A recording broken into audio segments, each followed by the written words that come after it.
I just saw a video of a master thief in action, pulling off what is undoubtedly the heist of the century. Experts are already calling it a real-life Ocean's 11 moment. It took place at a McDonald's, with DB Cooper here tweaking and twisting on a Ronald McDonald House charity donation box, and you can just see the surgical precision. This is not his first rodeo. He's in and out in 30 minutes, super speed like a lightning bolt. Luckily, the footage was captured on a phantom 1000 frame per second camera, otherwise we'd only see his after image. It's currently unknown how much money he made off with, but it's no doubt a fortune. I imagine that it's probably close to $10 maybe, so this is one of the most impressive cases of larceny I've ever seen here. It was also captured on camera from two separate angles here, so we damn near have a 360-degree video that we can put together of this guy's absolutely embarrassing, degenerate scumbag behavior stealing from charity. So the employee is just standing there filming this whole thing, which is exactly what they should be doing.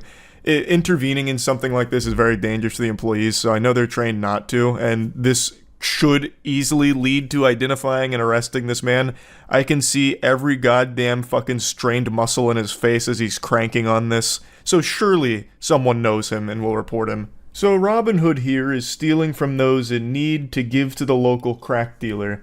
For those of you that don't know, Ronald McDonald House is a charity that, from everything I understand about it, is actually a good one. What it does is it provides services to families of sick children that are having long hospital stays.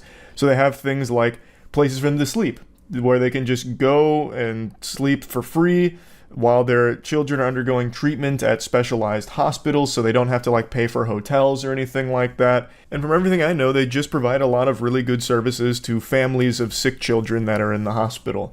So to steal from something like that is unfathomably low. And sadly, it's not the only time this has happened. This guy here who looks like meth incarnate is actually someone from my neck of the woods here in Tampa. And 3 years ago, he got nicknamed the Hamburglar. And what he did is he went on this rampage from Tampa to Wesley Chapel, going to McDonald's and stealing the Ronald McDonald House charity donation boxes. And it's assumed by authorities he made off with almost $4,000. There's so much footage of this piece of shit committing the crimes too, so he rolls up in his motorcycle and he always had this red jacket with him. It was like his magician's cape for his fucking vanishing act with the charity boxes. So everywhere he went to the McDonald's, he had this jacket with him. So here's footage of him going into a McDonald's. He makes a small order. I think he just got a Coke or something, and not the Coke that he's used to. So he just did that so that way he'd have an excuse to sit at one of the tables, and he always sat next to the charity boxes. And he gets out his fucking bolt cutters here and just starts going to town. So he starts cutting away at it so that way he could free it. And you can just see in the camera footage here, there is almost no money in that. This was at the height of COVID when he was doing this, so there were even less donations in those boxes. There is probably $5 or $6 there. He eventually cuts it enough where it's free.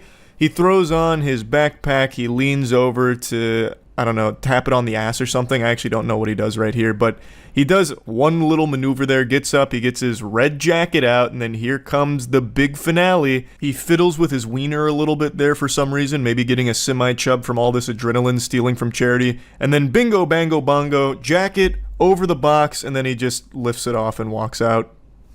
The place. This video is from yesterday in Wesley Chapel. It shows him making several trips to break the locks, holding the Ronald McDonald House charity box in place. Then he puts it under his jacket and walks out. Finally, he uses his motorcycle to pick it up and drive off. A few dollars richer, but a million reasons to be ashamed. Here's video of the time he stole from children who are sick in Zephyr Hills, May 26th. That's how this disgusting fucking loser committed every single one of these crimes, with that trusty jacket by his side. So, what's crazy is, despite all of the footage that exists that clearly show this man's face, to date, I don't believe he's been caught. I was trying to find an update on it because the first video with the guy stealing the charity box reminded me of the Hamburglar here. And I looked into it and I couldn't find any updates on whether or not he'd actually been arrested. So I'm led to assume that he hasn't. Which is always so surprising to me when there's so much footage that exists of a criminal committing a crime and their face attached to it. I always just assume alright, dead to rights, your goose is cooked, Buster, take this, goober, they got you now.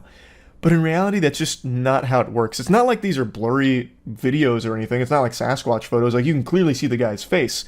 And in my head up here. Like, when I marinate on it in my noodle, I'm always like, okay, so now they're going to easily be able to identify him. But in reality, that's just not how it works. It's not like the face is like an IP address where the second you see it, you immediately know everything about the person. But I guess the way I imagine it is if he has a criminal record, you could probably take the footage of his face and run it through some kind of facial recognition scanner through the database of the authorities and match it that way.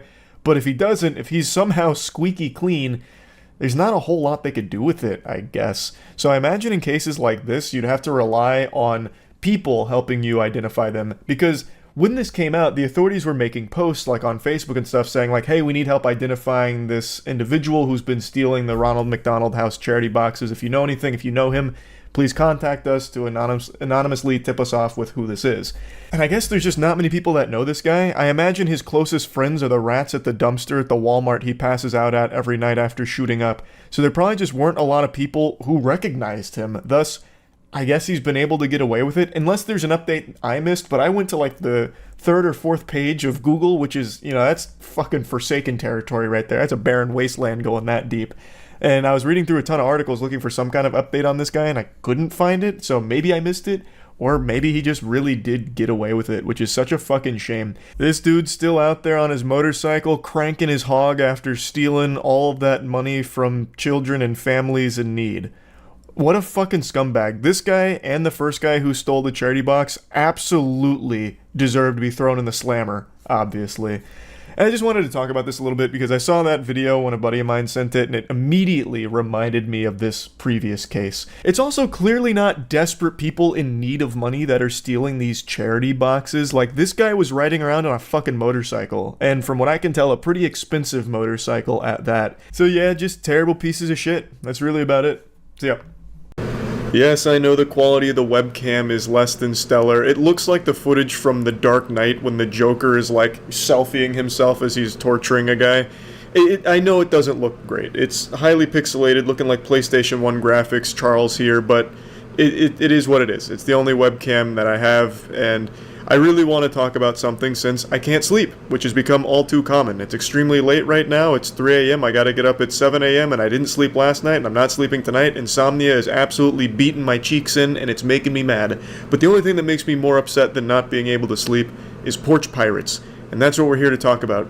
Since I was tossing and turning, having nothing but the most inopportune moments for deep existential thoughts, which kept me awake, I decided I'd go on the cyberspace to see if there's any kind of lullabies that could put me to sleep. Maybe Jigglypuff could sing me a song or something. But instead, all I found were 2 very peculiar cases of porch pirates stealing some packages that I just think are really interesting, so let's talk about them.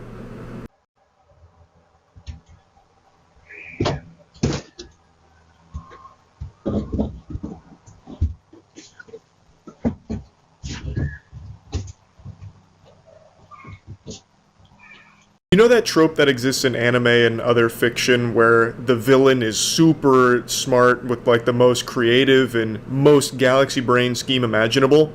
Yeah, it doesn't usually happen in the real world. It's usually just a bunch of fucking brain-dead morons that have the dumbest ideas and then commit a crime.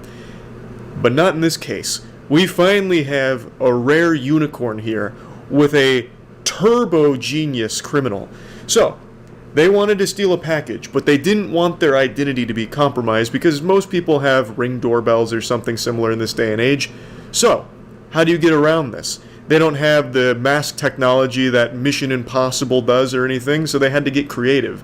It seems like they found a nearby traffic cone and hid inside of it, which does a great job of concealing not only their face, but their whole body. This could be a full-grown man, full-grown woman, or a child. There's no telling. The only clues we have to go on are the barefoot pitter-patter from the door to the driveway. That's it. That's not a whole lot of clues. You'd have to get the forensics team out there and start like swabbing the concrete to see if you can get some kind of like DNA off it, maybe? I have no idea. So they might actually get away with this one. I do have a working theory though. I think the culprit here is someone that is familiar with the family. I think it's a family friend or maybe even a nearby neighbor. They knew they could be easily identified by the homeowner, which is why they took such extreme measures here. That, or it's staged. This could just be faked. This could be just a prank, like a a staged video for the sake of it going viral, which it absolutely did. But I like to pretend and suspend disbelief here. I like to think that this was a real instance of a porch pirate coming up with a really creative solution. But anyway, there's no further updates that I can find on this story, so this menace is still at large. Sleep in fear. Or in my case, don't sleep at all, because insomnia is a real bitch. But also, if there's any traffic cones nearby, you might want to hide them somewhere so that way they can't be utilized like this and steal your packages. Now, while this one could be faked, the next one is not, because they've been caught. Though they did have an equally creative idea on how to get away with stealing packages. I'm kidding, it's actually a really fucking stupid idea. I'll just go ahead and show you the news segment on it.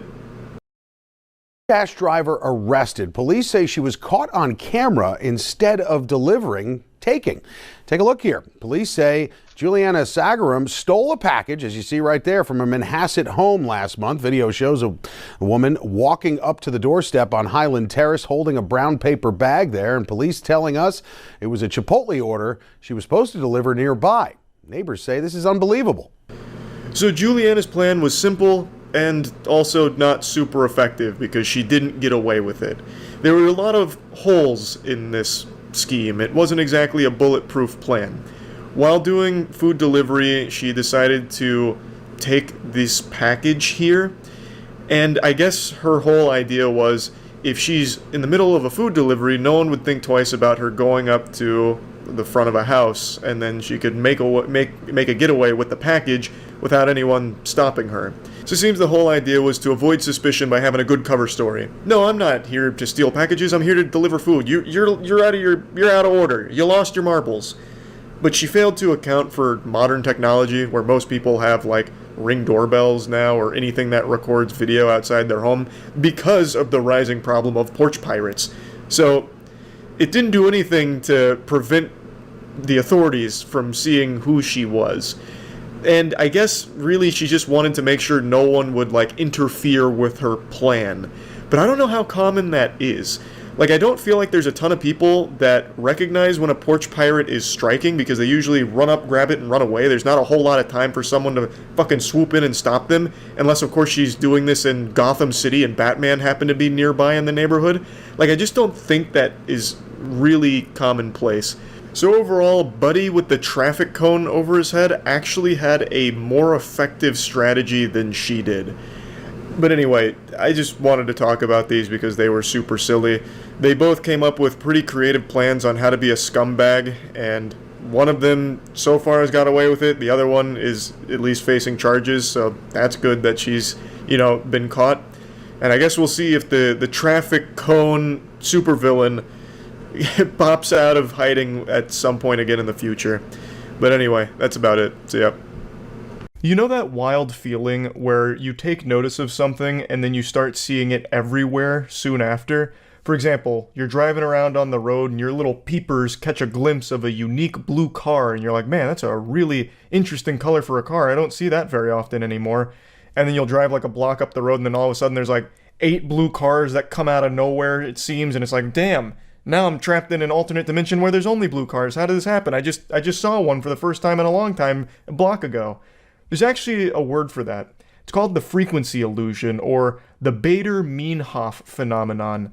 I think that's how you pronounce it. I may have absolutely butchered it. I couldn't tell you. But basically what it is a cognitive bias where when you notice something for the first time, you start to notice it a lot thereafter. It kind of just puts that in your noodle and you become more perceptive and aware of it, and it makes it seem like all of a sudden it's more common than it is. I can still remember the first time I remember this happening to me. I was playing Grand Theft Auto Vice City and I saw a really rare vehicle that I don't think I'd ever seen before, so I did everything in my power to acquire it, and I finally do through blood, sweat, tears, elbow grease, and my little child brain was blown by how cool I felt with this new vehicle. And then as I'm driving away, there's like 8 more of those bitches driving in the opposite direction, and I was stunned. Now, maybe it was a game mechanic I never even bothered to check, but I think more likely than not, it was just an example of this frequency illusion. Point is, the reason I'm mentioning this, I just made a video covering that forklift ATM heist from like 2 days ago, And now, all of a sudden, I've been inundated with stories that are popping up about, like, heavy machinery robberies. And I feel like this just has to be another example of the frequency illusion, because there's no way that this is a very common crime. There is no way that there's some kind of mind plague that's infecting people's brains, making them believe that stealing excavators, forklifts, front-end loaders, garbage trucks, in order to commit crimes with them is a good idea that will somehow work. Like, there's just no way that it's that common. It has to be, I'm more perceptive of it now. But to argue against myself, I don't think there ever would have been a time where my eyes would just glaze past a headline that talks about a guy stealing a front-end loader and stealing motorcycles with a fucking front-end loader. Like, I feel like I would have always been aware of that. So maybe this is just becoming like the new crime meta. Just stealing, like, machinery you'd find at some kind of mining operation and using that to commit crime across the city with. I don't know. But this shit is wacky. Let me go ahead and show you this front-end loader robbery and subsequent low-speed pursuit. This is actually some wild work out of GTA right now. I feel like you could have accomplished the same thing with just a brick. Like, I don't even think you needed to steal the front-end loader, to be honest. Like, it was probably a lot more difficult to find this vehicle than it would be to just find, like, a big rock. Oh, wait. I see. Now I see what the plan was. Wait, this guy's galaxy brain. This is an incredible scheme. He got the Christmas presents. I mean, he's kind of busting up the bikes on the way home here. He's not doing a great job of securing the package. Put it down, mate. He is not stopping. He is not stopping. I was legitimately stunned by the depth of this plan having more layers to it than just take big vehicle, crash into building, and then go in and take the goodies and call it a night. This guy pre-planned this for what I imagine must have been months. He not only found a front-end loader that was prime for the pickin', but then he also went into the building with ratchet straps, I guess, and put them together as if it was like fucking grapes on a vine, and then had the perfect attachment for the front-end loader, the hook, in order to actually carry away the bikes on it. Like, there was a lot more than I would have expected here. Like, Jesus Christ, I was half expecting the front-end loader to turn into a goddamn Decepticon committing the crime. This was a shocking revelation. And, of course, the subsequent chase afterwards is where everything went tits up. He clearly only planned the first part and not the second part. I don't know how he thought he could make some kind of inconspicuous getaway with a fucking rogue front-end loader with two motorbikes dangling off of it like truck nuts. Like, there was no world where that wouldn't tip off the authorities. And this is not exactly the optimal getaway vehicle. So you can see the vehicle's not really zooming around too quickly and the bikes are banging against each other. I also couldn't help but giggle at the officer telling him to put it down like it's a child who's got a cookie he wasn't supposed to have before eating his vegetables. Like, brother, this man stole a front-end loader. You think he's just going to give up that easily? No. He is committed to this for the long haul. Okay, he's run over the bikes. Everybody stay well clear of this tractor. Oh, he already dropped them, but oh boy. Oh boy. This vehicle's not fast enough for this kind of engagement. Okay, he's dropped the And he shed the entire front battering ram. Oh god. I don't know how he gets out of this one. Unless his friend stole a helicopter and then gets like a giant magnet to airlift him out. I don't think there's any way he actually gets out of this situation though. Oh! Oh! He's ripping some gnarly maneuvers. This is a very interesting chase. We left the roads and now we're in God's country. Oh my god. Wait, the officer's on the tracks too. Wait, this officer action here is about it. This man's like, it's finally my chance. I didn't think I'd ever get to do this. We're gonna need a good Samaritan to pull him over and like an equally strong front loader. Fight fire with fire. In the bush. I've got all his clothing in the creek. Oh boy. We're on foot now. He's naked. Hands in the air now! Good boy, mate, good boy! He tried to throw off the dog's scent by getting nude. But that was a pretty cool chase. That was one of the more interesting ones I've seen in a while. Should have found a skunk and got sprayed. Your brain is huge. That's such a good idea. Yeah, he could have hidden his scent if he had just subjected himself to the skunk smell. But then he still would have needed to find a really good hiding place where they wouldn't find him. Instead of throwing your clothes away, just dress up as a deer. I don't know. If you're going to try and disguise yourself, I think you actually have a better chance of disguising yourself as a cop. Like, imagine he gets out of the front loader, runs into the forest, and he has, like, a cop uniform waiting for him, complete with, like, flashlight and everything, and service pistol, and he's, like, just looking around and just talking with the boys. Like, you'd probably get further with that approach.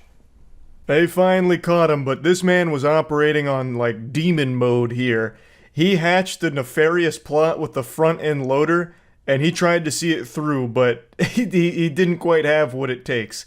I still can't believe that he had the chutzpah to steal a front-end loader, get the proper, like, hook attachment for it, get the ratchet straps, and set up the motorbikes in a way that they can be lifted out with the front-end loader and hook. But he didn't plan the most obvious part, which would be, how the fuck do you get away?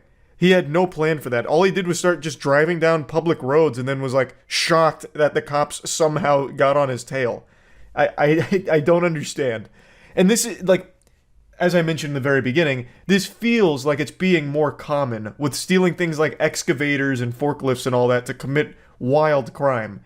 Like, it feels like it's being more common, but again, this could just be an example of the frequency illusion. I'm not sure yet. But anyway, it's always wild when that happens. Jinkies. It is always such an adventure to watch that. But anyway, yeah, that's really about it. So yeah. I don't know if it's movies or Grand Theft Auto 5 that's rotted my brain, but when I think of bank robberies, I always picture some absolutely massive event that's thoroughly planned and it's a huge deal. Like when I hear, oh, a bank got robbed, I'm expecting the follow-up sentence to be, and then Spider-Man stopped the robbers. I've just always imagined bank robberies like it's straight out of a cartoon, you know, high-tech security, damn near impossible to pull off successfully. You know, you see like an Ocean's 11 movie, you're like, wow, no one's ever going to be able to actually rob a bank like this, huh? They've just always made it sound so fucking wild, saying things like, alright, we're going to need a 20-person team in order to pull this one off successfully, boys.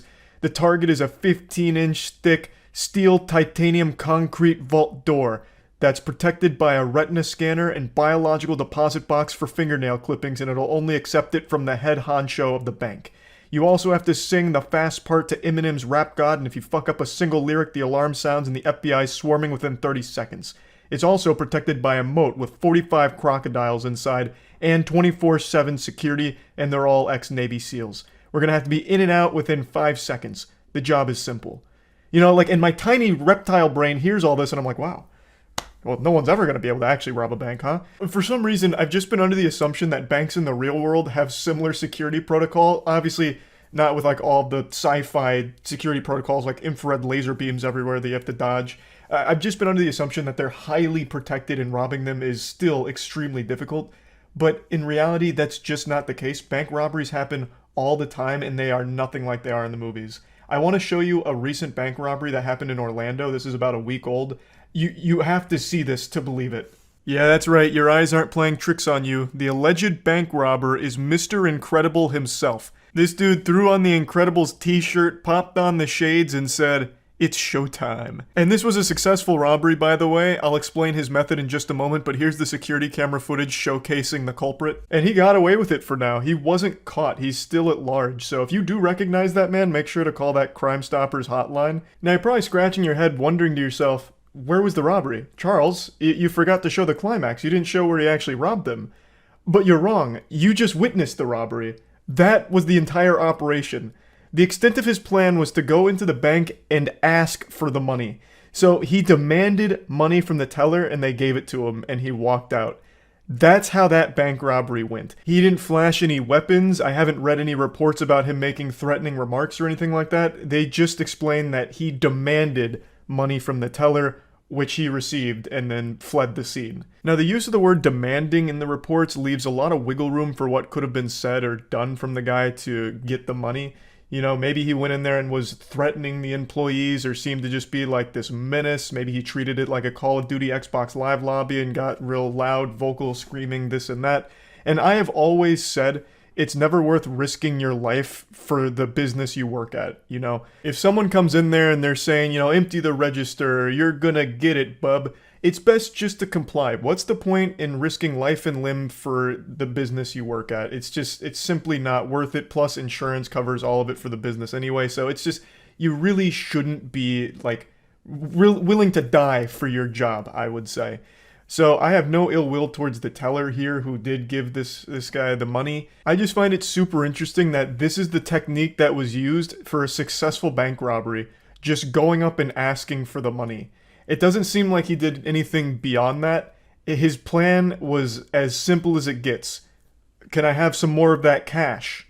In fact, I'm not asking. Give me more of that cash. And they did. So I decided to look into it a bit. And it turns out all bank tellers are instructed to always follow the thief's instructions no matter the case, whether a weapon is produced or not.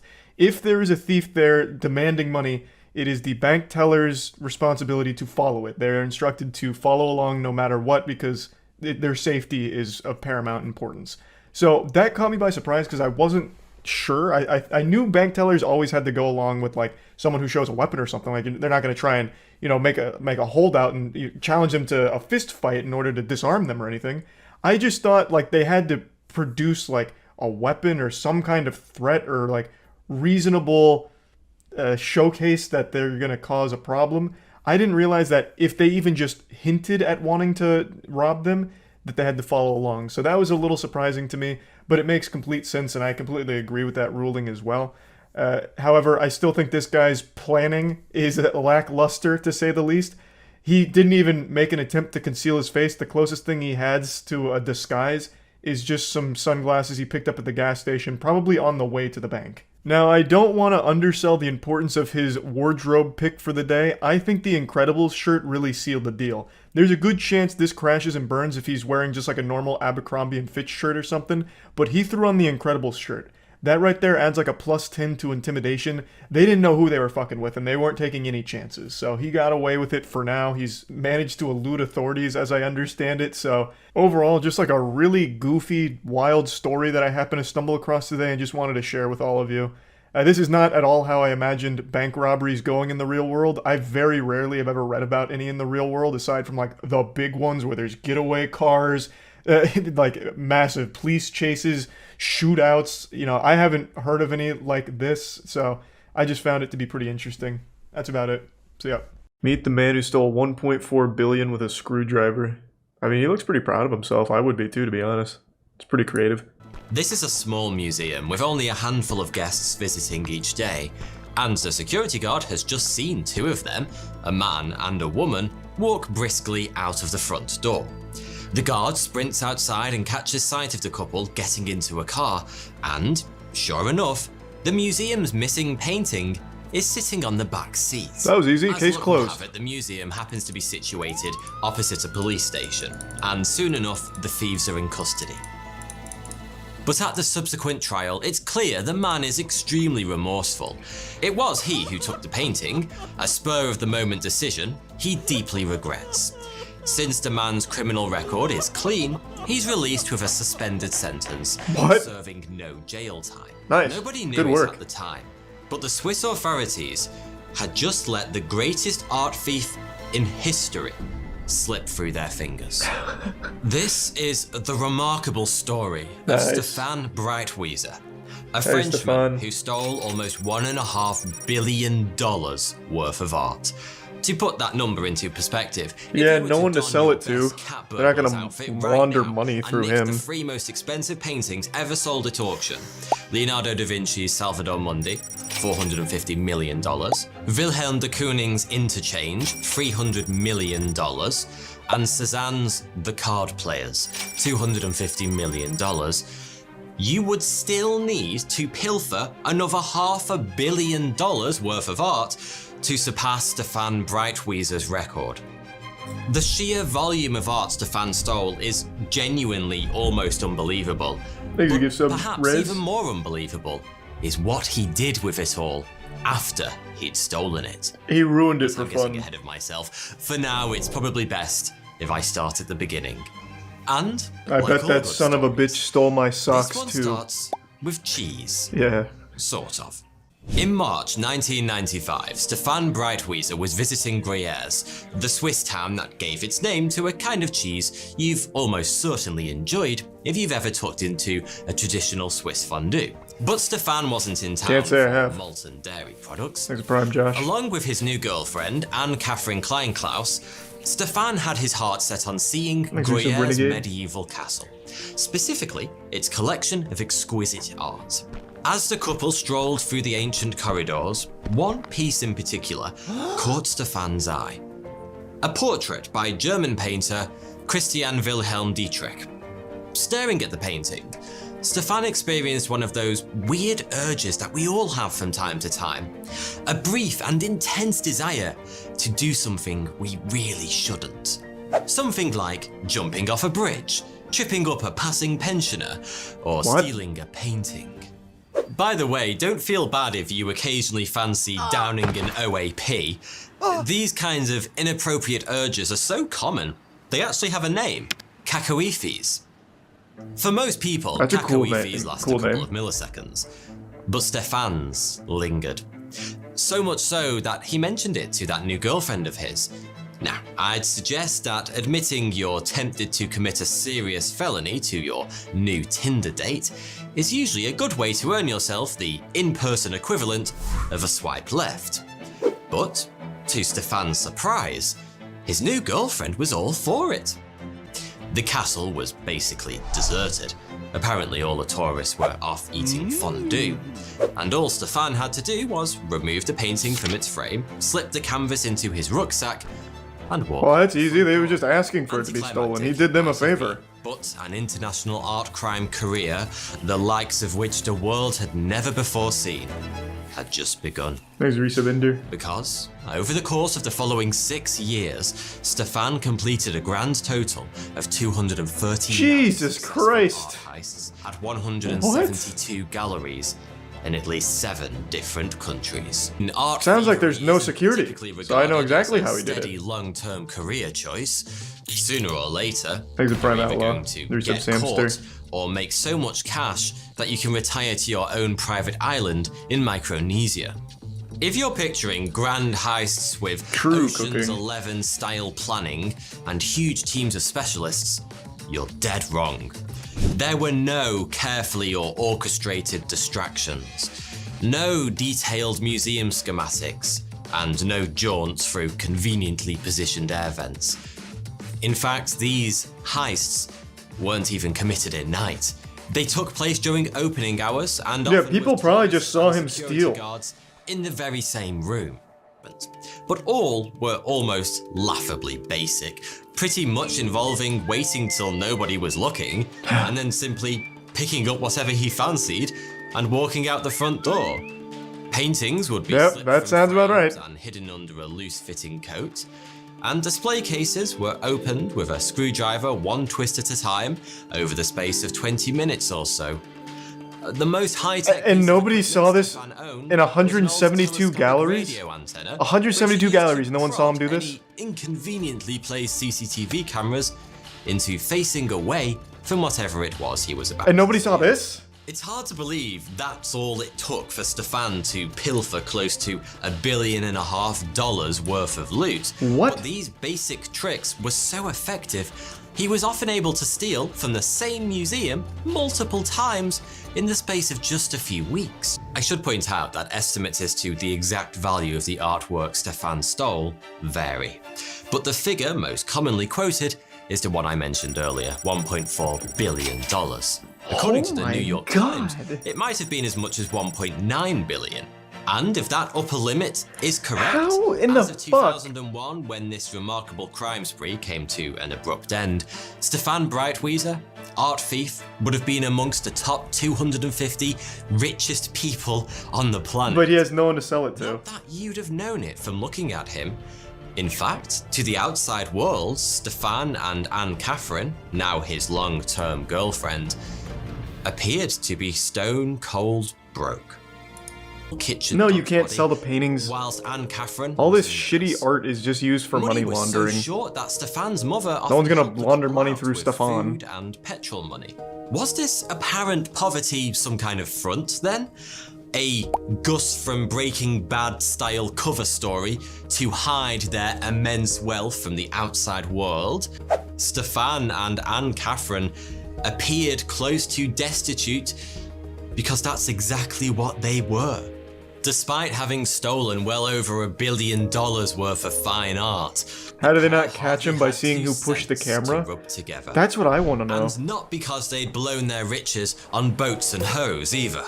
Despite having taken enormous risks to steal hundreds of treasures of almost unimaginable value, Stefan Breitwieser never sold a single one of them. Not one. And the reason why is kind of hilarious. Stefan didn't become the world's greatest art thief to get rich quick.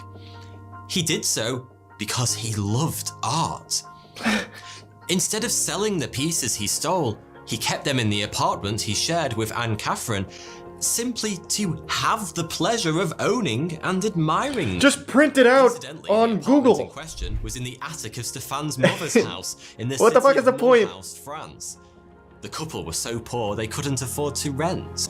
But selling a world-famous piece of art It's impossible. is a seriously tricky business. Yeah, no, it's not gonna You happen. can't just set up an eBay listing and watch the £1 million bids roll in. The market for this kind of thing is tiny, and in order to access that, you're probably going to need to make friends with some very dangerous people to help you get the word out. But since Stefan never put a single piece of art up for sale, he remained essentially invisible to the police.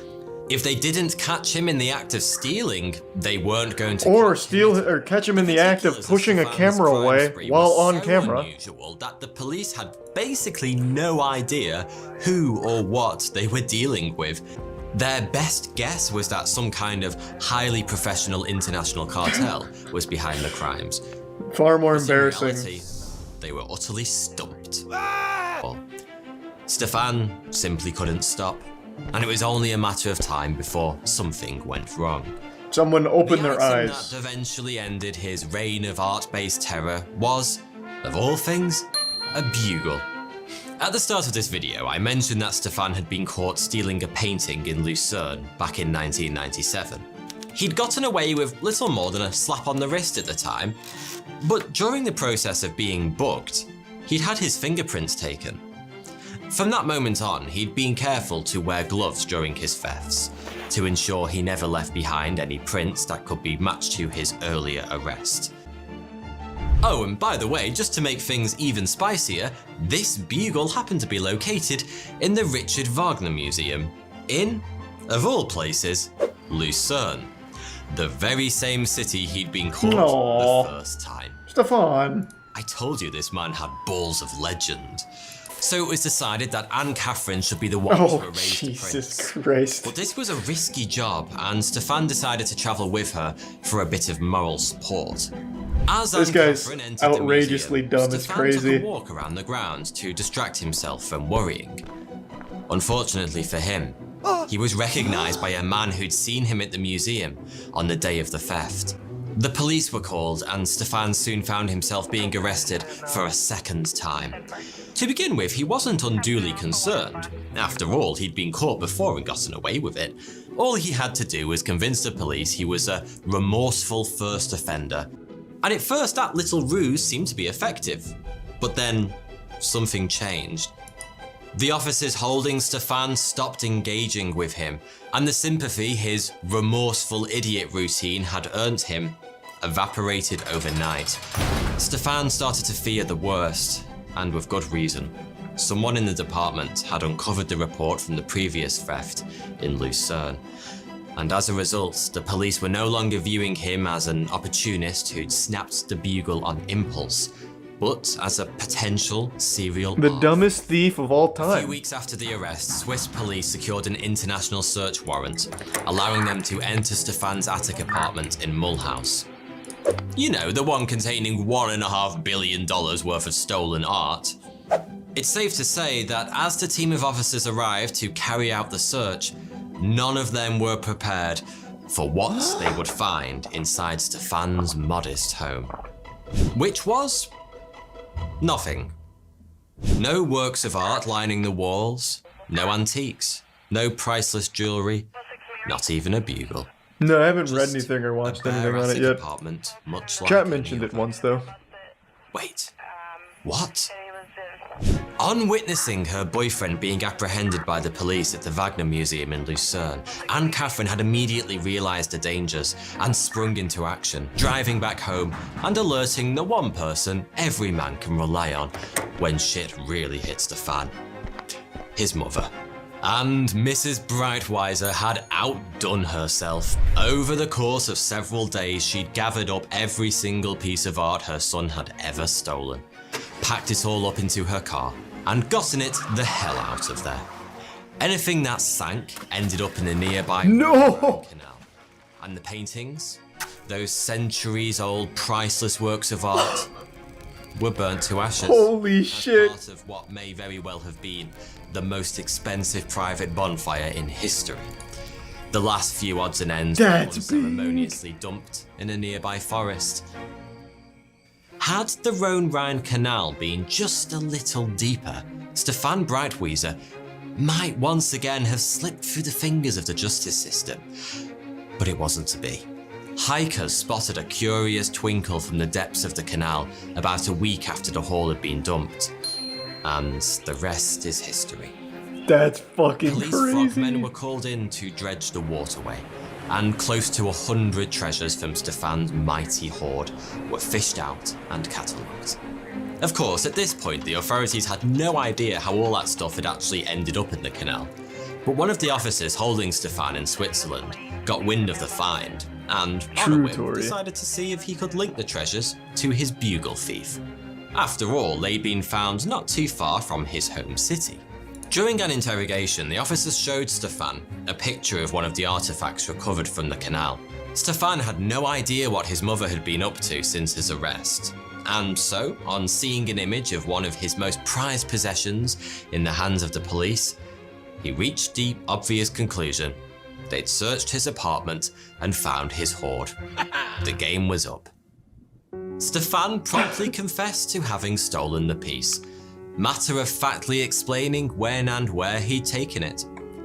The officer was absolutely delighted. Well, I He'd imagine figured he this would whole be. That's idea big. was a long shot, but he'd hit the jackpot first time. Stefan was shown image after image of rare and expensive artwork stolen from all around Europe, and he confessed to having stolen every single piece.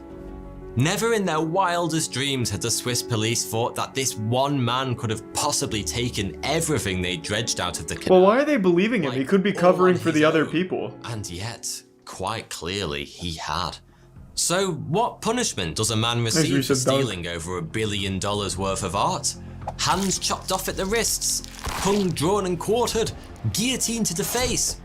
No, just 3 years in prison. What? Stefan only served a little over 2 of those. His mother, for her part in disposing of the art, served just 18 months. Anne-Catherine, hinting that she too had been gifted with a fairly weighty set of metaphorical balls, denied having any involvement in the thefts whatsoever. In fact, she claimed to have Please had read some no queso. idea Stefan was even an art thief. The court probably wouldn't have bought it, but it seems Stefan was happy to take the bullet for his girlfriend, because he confirmed every word that came out of her mouth.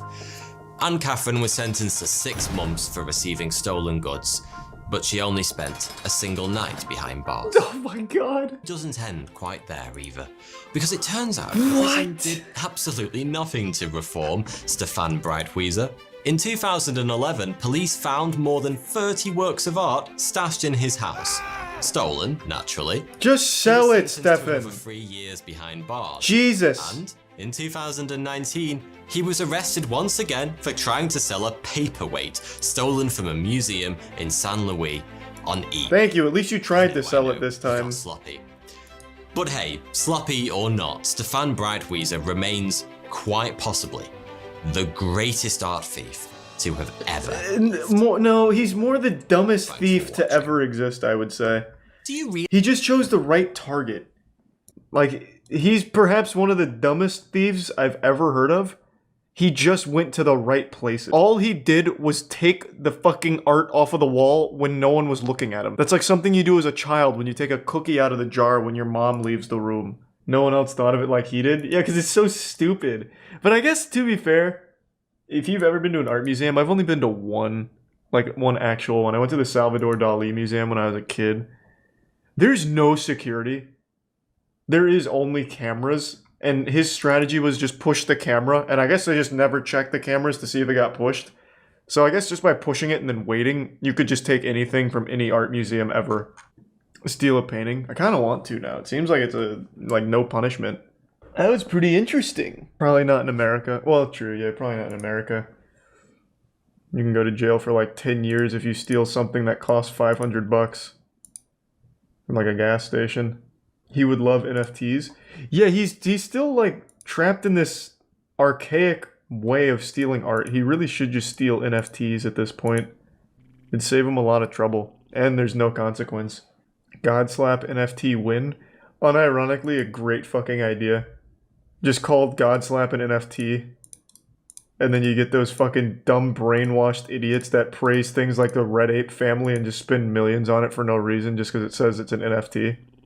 So I'll just put like every issue as an NFT or something and let them fucking toss money at me for no reason. Oh yeah, there's plenty of NFTs that use me. And every streamer ever on Twitch, no matter how big or small, they have an NFT right now that they haven't sanctioned. It's just everyone's trying everything to make as much money as possible through NFTs from these fucking dumb idiots. People just keep making the worst ones.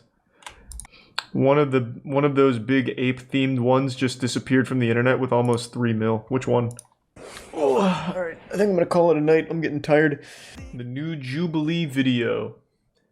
That channel sucks now. I used to love Jubilee like 2 years ago. Now it's just always the same kind of video. It's not very interesting. Which one did you want me to see? 6 theater kids versus a fake. The rich versus poor. Is the economy rigged? This is what I want to watch. As a real estate guy, I can make millions of dollars and use the exact same tax loopholes that a Donald Trump would use and pay effectively no tax. And does that make me a bad guy, or did I just study the tax code? It makes you a bad guy, yeah. Get fucked, idiot. So why do you want me to watch this? This seems really boring. Thanks for 2 good subs, Matthew. Step forward if you agree. You're telling me this guy's poor? There's no fucking way. This is an actor right here. This guy is definitely not poor. Look at that. This guy's looking nice. He kind of looks like Pedro Pascal. 14 guys compare. Why do people still want me to watch Jubilee? It's not fun. Shit's trash. Just actual garbage. Man, why are you such a douchebag? Because I didn't want to watch the political video you kept spamming? Sorry, others are interested in actual intellectual content. Yeah, man, I'm sure these high schoolers are gonna discuss this on a really intellectual level. I'm sure that'll be pretty insightful. When you hit puberty twice. Is that a meme?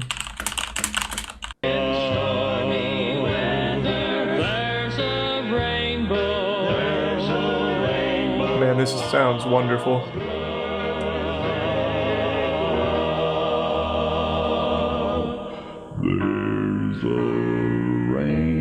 Wow, they got a demon up there.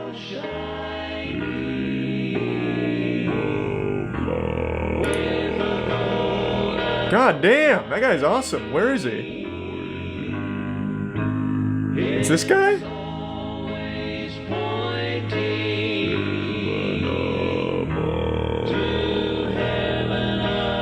His voice just sounds like a fucking flat tire, really.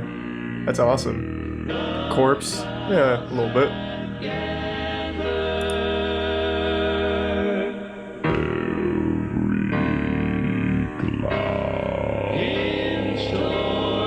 That man's absolutely a demon.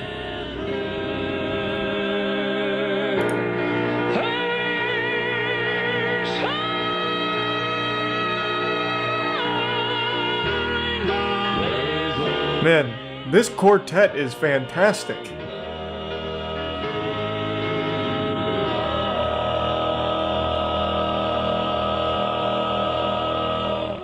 Oh, it's this guy again, but older. The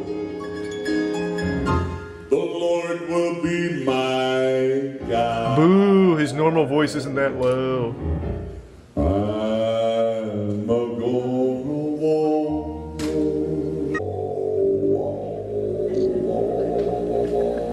That's cool. That guy seems nice. GDF official. Thanks to resub FedEx.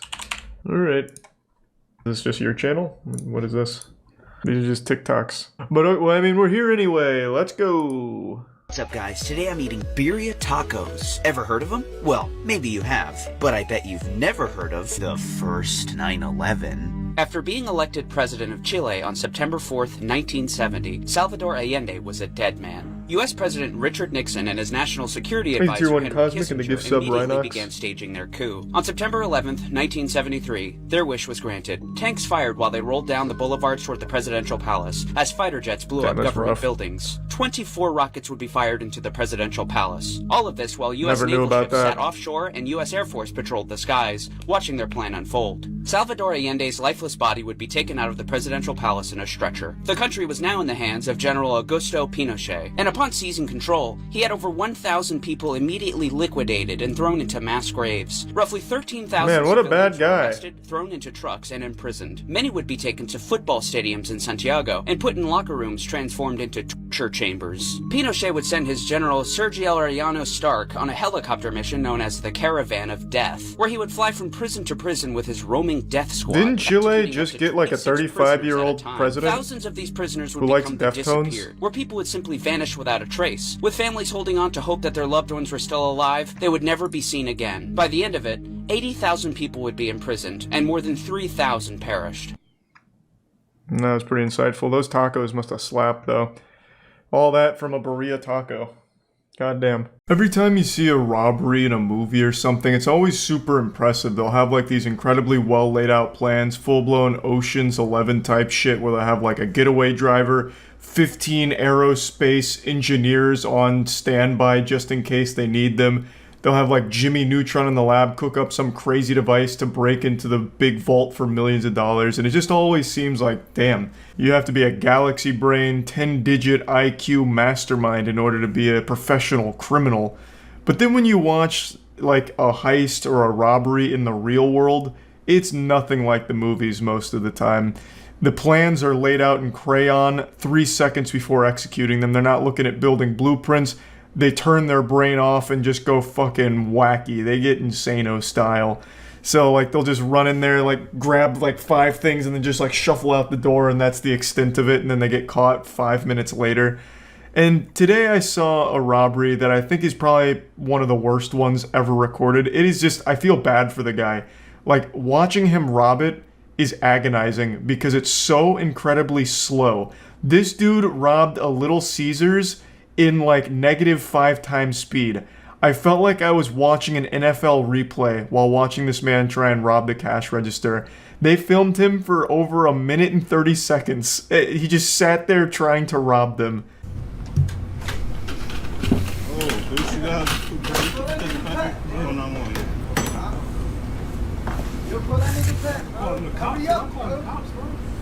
At first glance, I thought this was Pay Money Wubby robbing the place, and I thought to myself, God damn, he is really doing everything he can to get to the bottom of his turd kebab mystery. But then I realized that this is just like a generic default character in GTA Online. This was just like a preset. This guy is coming in here not even trying to disguise himself. Like, he didn't even bother to cover his face. He put on sunglasses, but they're too loose and they keep falling off. It's a disaster.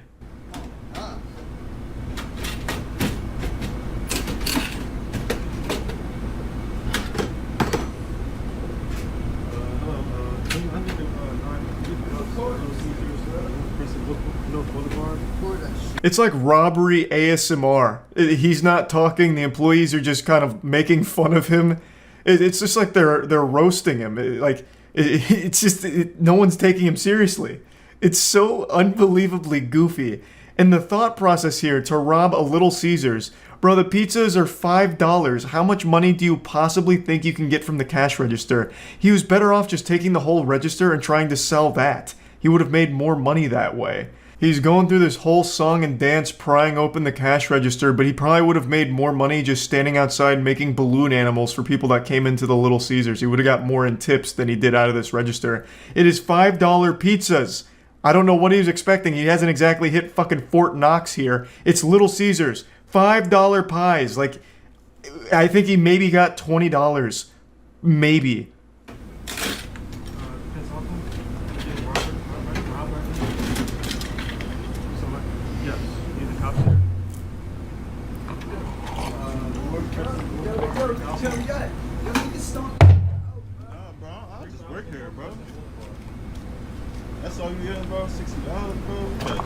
I absolutely love that response from the employees. No, I just work here. Like, I'm not gonna risk my life. I'm not gonna beat this man's ass and risk, getting myself in trouble for the sake of saving $60 for Little Caesars. I don't care that much. I'm not paid to be like a fucking Little Caesars gladiator and fight for Little Caesars honor. That's the right way of handling things.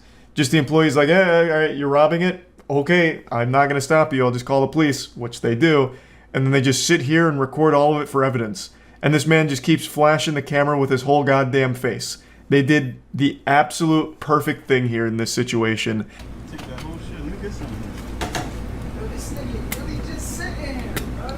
Yo, that's all you gonna take? Don't touch nothing. Don't touch nothing. Don't touch nothing, bro.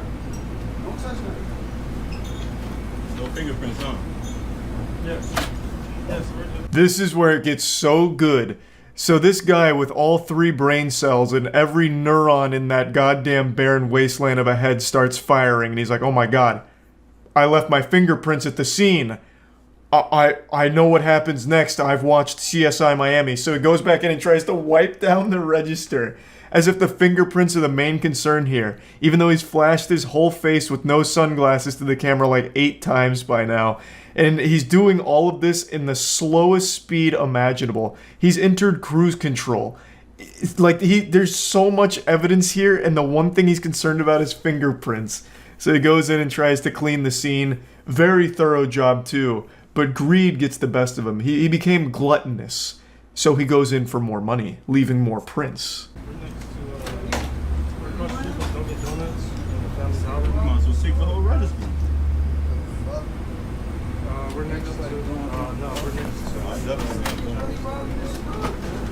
Yeah, so he grabbed an extra like $3 there and then tried to wipe down those extra prints, but kept missing the areas that his greasy paws were touching, and then just skedaddles in the slowest getaway of all time, just barely walking. He would have been faster if he crawled away. Like, Jesus Christ. All in all, I can't imagine he got more than $20. The guy in the video said 60, but I don't believe that. There's no way he pulled $60 out of that fucking register. All in all, he spent like a minute and a half emptying a register, struggling the entire way, looking super stupid just to walk away with less money than the register costs for repairs, and risking jail time. If he had spent this long just collecting quarters from a wishing well, he would have made more money. That's all you gonna take? No, bro, you don't work here, bro. Don't get into nothing, bro. They ain't don't touch nothing. Yo, the store is shut down. The store is shut down, bro. I've never seen a robbery where at the end of it everyone's laughing at the robber. Like, what? How shameful. How truly awful. The most miserable and slowest robbery ever recorded here. It's like a PSA. You know those like over-the-top PSAs where it's like, you don't want to smoke a cigarette because you'll explode. And they just have like these crazy exaggerated cigarette smoking things. That's what happened here with this robbery. This is how, watch out kids, you don't want to rob. Look at how hard it is. And he's like fucking struggling with it for 2 minutes. Oh my god. There's no follow-up. I don't know if he got arrested. There probably won't be a follow-up since it's like a petty crime, but I'm sure he didn't get away for long. He was probably arrested in the parking lot because he probably just sat there. I don't even think he even bothered to like get away. But you can also see that the customer that had come in while the guy was still robbing them was really contemplating if it was worth beating this guy's ass. He could have easily snapped him in half, I think, and then he even like, wandered out the door a bit to contemplate further, but the employees are like, bro, it's really not worth it. And it wasn't, he didn't need to beat his ass. This was far more embarrassing than any ass beating could have been. So hopefully that customer also did get like some pizza or something, and they all just laughed about it. What a remarkably embarrassing robbery, and I just wanted to share this today because it put a smile on my face. So yeah, that's about it. So yeah, I recently watched a video from a channel called Crime0, which put together this beautiful piece on one of the most interesting criminals I've ever heard of. It just seems like something more out of a cartoon than reality, like the real world Dirty Dan here. I'll quickly hit you with a 30-second Shark Tank pitch to get you interested and tell you why you should care. Basically, an army veteran uses his skills to target McDonald's locations for robbery, and his specialty was busting in through the rooftop. So he would bring tools, cut through the roof, and drop in like an angel on the employees. And he had the manners of an angel too. He'd let them get their coats. They all said that he was really nice, and asked them to just wait in like the ice locker, the freezer. And he'd rob them and leave. And he did this for quite some time before being apprehended. Spoilers, he gets caught. But he doesn't spend too long in jail because he hatched a galaxy brain scheme to break out, which he executed flawlessly, becoming the first prisoner at that facility to ever break out successfully. And he turns back to a life of crime, but no longer going to the Ronald McDonald Playhouse of Pain. Instead, he transitions to living in a Toys R Us and gradually stealing their toys. So what he does is he lives at a Toys R Us by living behind a bike rack. He carves out his own little like hidden man cave in the walls. I won't spoil how it all ends or anything like that, but I just wanted to get like the cliff notes out here because I just find it so wild. I'll put a link to the original video in the description, of course, so you can watch the entire thing, but I'll show you some clips from when we watched it. Alright, let's start with, let's see Roofman. This sounds kind of interesting.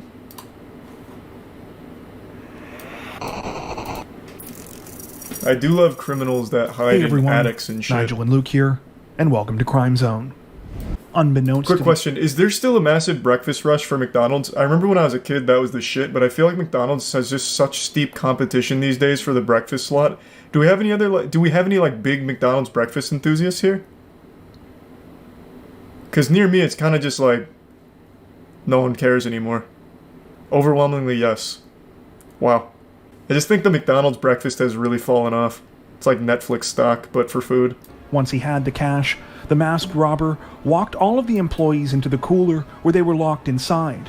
It seems kind of nice. They were asked if they wanted to grab their coats to stay warm while they waited for help to arrive. After they have a police sketch and it's just a Hamburglar. Fled. While the employees didn't know it at the time. I saw a video of two women stealing everyone's food inside a restaurant. Don't remember where, though. Probably McDonald's. Actually, I take that back. Probably Waffle House. Waffle House is a restaurant you go to and you're just looking for fights. And maybe, like, a waffle or two. I think it's a Prime Sun City. So this is basically the only fast food specialized robber is what I'm getting. While little is known about why Jeffrey Allen Manchester chose to turn to a life of crime, what we do know the better question is why turn to a life of crime for fast robber food? Known as Roofman, he lived what appeared to be a normal life, to put his military training to a different kind of use. In November of 1998... Do you really need military training to rob a McDonald's? I feel like you could just go in and be like, I just want the money in the register, and like, make like a finger gun in your jacket and be like, yeah, just take it. Like, I don't think you really needed all like the special ops training just to become like a fucking Filet-O-Fish fondler. Felon. Damn, that would have been better instead of fucking fondler. That doesn't even make sense. But man, this guy, those McDonald's employees, they didn't know who they were fucking with when he busted through their ceiling. One second they're just serving up a quarter pounder, next second they got goddamn Jason Bourne coming through the top turnbuckle. That's While cute. the bulk of Manchester's robberies were committed in California, he would eventually hit McDonald's locations in Nevada, Oregon, Minnesota, Massachusetts, Maryland, Virginia, and both of the Carolinas, making off with an estimated $100,000. Manchester would use tools to cut a hole in the roof of the location, dropping down anywhere from 10 to 15 feet. So what? I still am super confused on why the roof. What tactical advantage does he get from busting in right here behind the counter as opposed to just rushing through here and jumping over the counter? Just like the element of surprise? No alarm? I guess, but there's still employees there either way, right? Because like they said, he was always really nice to the employees and telling them to get to the back and shit, so there's still people there. So at that point, the alarm's kind of worthless, wouldn't you think? When they caught up to him a short time later, he was still carrying his rifle, as well as a nylon bag containing drills, pry tools, hammers, and all of the cash he had stolen from the 2 McDonald's locations. True to his reputation, Manchester didn't put up a fight when cornered by officers, instead telling them, quote, "You guys did a really good job today." With Manchester's arrest came a flurry of news articles announcing he was ultimately sentenced to 45 years in prison on charges ranging from robbery with a dangerous weapon to kidnapping. Little did anyone know that his story was far from over. Really? He busted a hole out of the prison Following cell? his conviction at the end of 2000, Jeffrey Manchester was sent on the afternoon of June 15th, 2004. Now the roof Jeffrey man can be Manchester anywhere. put his plan into action and escaped from the Brown Creek Correctional Institution, making him the first person to do so in the facility's 11-year history. Hey, that's pretty Once good. again, well, 11 years the isn't Roofman super long. was That's still free. good. It was here, at an unassuming retail plaza, that he would set up a living space that would baffle and amuse both the public and law enforcement oh my god, he opened his own for years to McDonald's. come. A For his franchise new owner. home, the Roofman chose a Toys R Us store located in a complex called the Triangle Shopping Center, just off of Monroe Road. He raced remote control cars on the roof in the middle of the night, rode bikes around the store for exercise, and managed to get most of the nourishment that he needed by stealing and eating baby food. Toys R Us had all kinds of snacks. He didn't need baby food. I remember back in the heyday at Toys R Us, you could get like fucking pounds of Doritos and shit. My man's over there just eating like meat sticks and apple mush when he could have been feasting on Doritos and Oreos. This man just said, fuck it, I want the Gerbers. Thanks for some Dreadnought in the prime elbow. This actually seems like something out of Codename Kids Next Door. Like one of the villains infiltrates a toy store that the kids are shopping at in order to torment them and scare them at night. Man's actually the boogeyman at the Jeffrey's Play Palace here. I have looked literally everywhere in the world for a single picture of this man's laboratory here. You know, Dexter's lab kind of shit. Because the way it's described in the video and the way it's described by the authorities, it sounds fucking incredible. He had baby monitor surveillance spy systems set up across the store to keep eyes on everyone, all the workers and all the customers and everything. He had so many toys and shit and a really elaborate setup with running water all in his like secret man cave in the Toys R Us walls. I want so badly to know what that actually looked like. I can't imagine a world where they didn't take pictures of it. They'd have to, right? Like, it's evidence. So surely those pictures exist somewhere, and I am begging any authorities that were involved in this case to just release the photo evidence.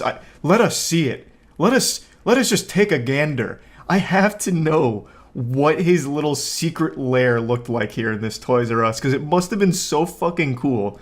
Or maybe it's overhyped and it was actually just like a really small like coffin of a couple of toys that he'd stay at.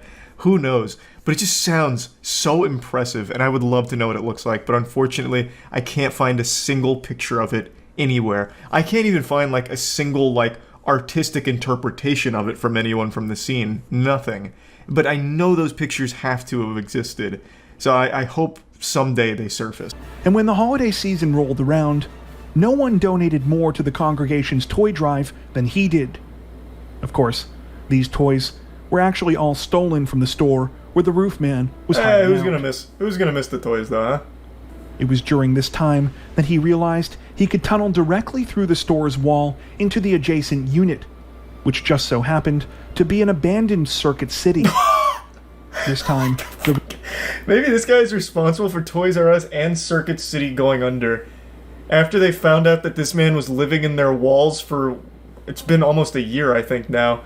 They just got so fucking paranoid that the business started sinking. God damn. What a cool setup though. That is like the most early 2000s shit imaginable. Like that is your early 2000s shopping starting kit. Toys R Us, Circuit City, and Radio Shack. The only thing he's missing is a Blockbuster. Then he tunnels underground and goes right to Blockbuster or some shit. He also added more baby monitors to add to his makeshift surveillance system, and even installed a smoke detector and piped in water from the Toys R Us next door. Wait, how would nobody ever hear that? He piped in his own water line? How would he be able to successfully do that?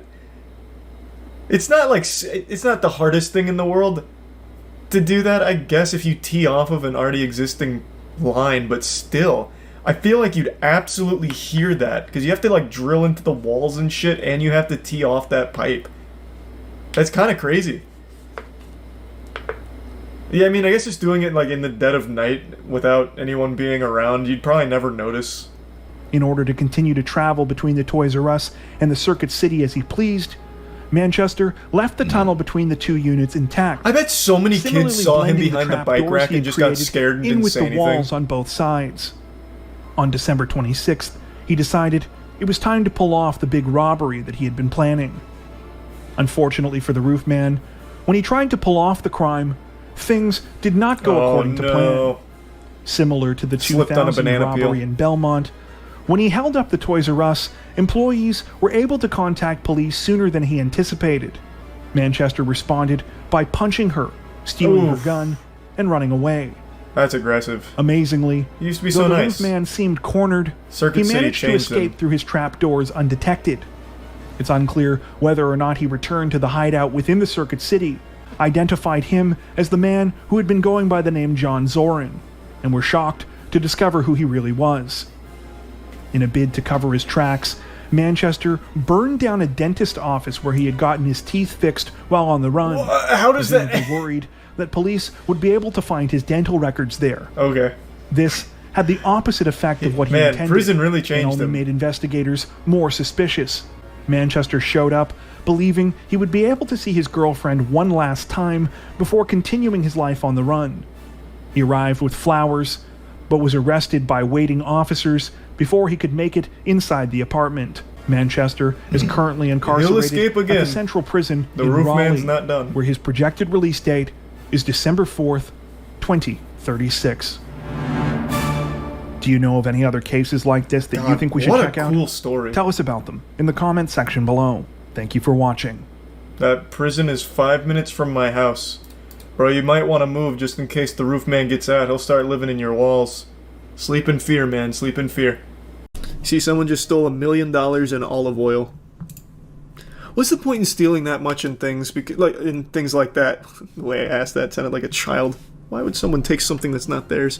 But I mean, like, why would you steal that much olive oil? You can't sell it. You could never make $1 million out of your $1 million theft of olive oil. Police say another transport company with specialized trucks picked up the oil and was supposed to make a delivery. The client never received the shipment, and the theft was reported on Wednesday. Dalhousie University. Very cool footage just showing olive oil. Oil is popular for thieves because it's resellable.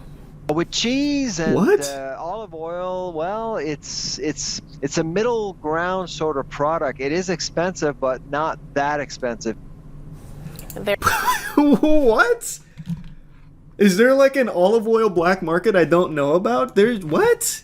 You're telling me it's easy to resell cheese and olive oil? Who the fuck is just buying cheese out of someone's trunk?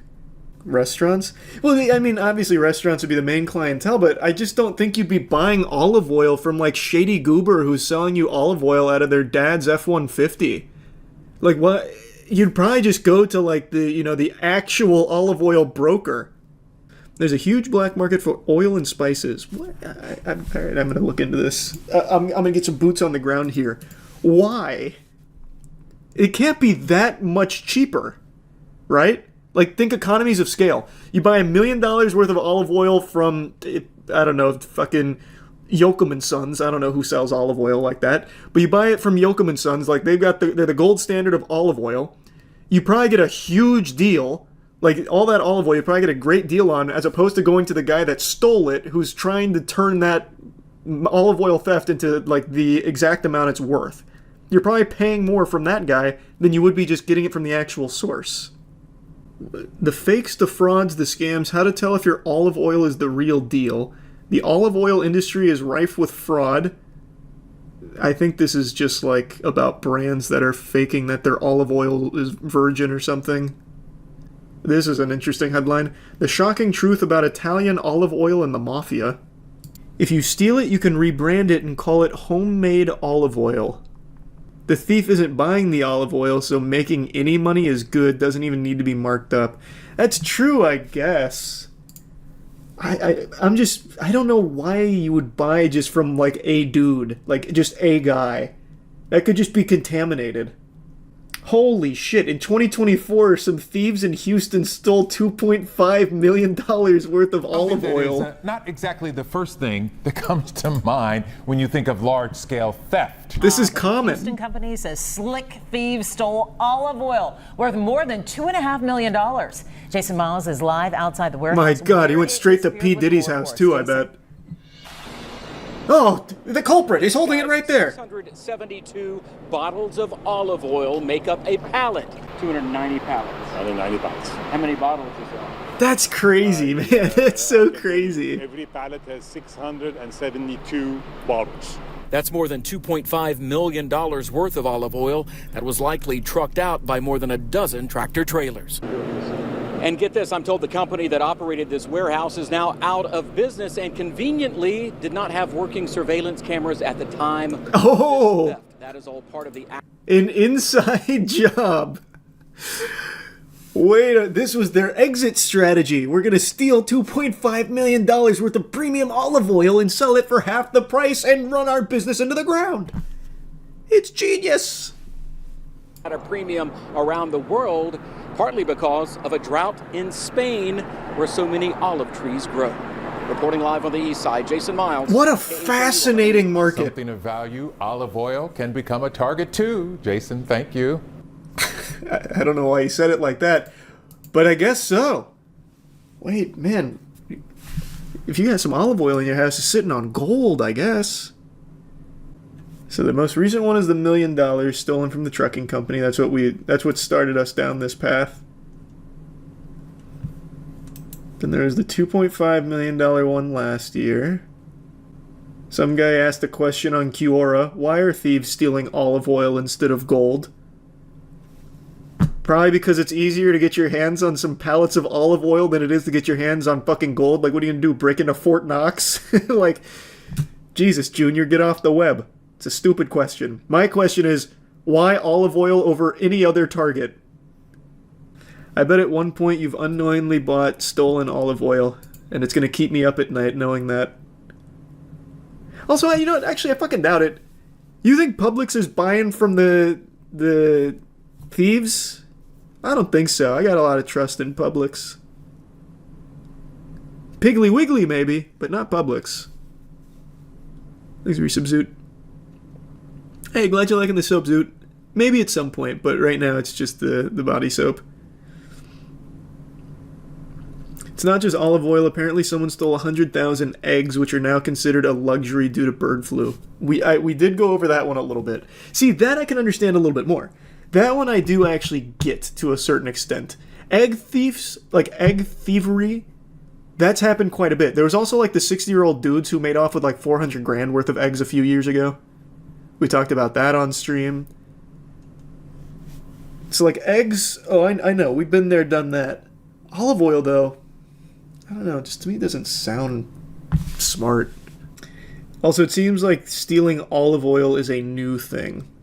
It's only been prevalent in the last 2 years. I can't find any olive oil heists, like Ocean's 11 style heists or anything, dating anything before 2024.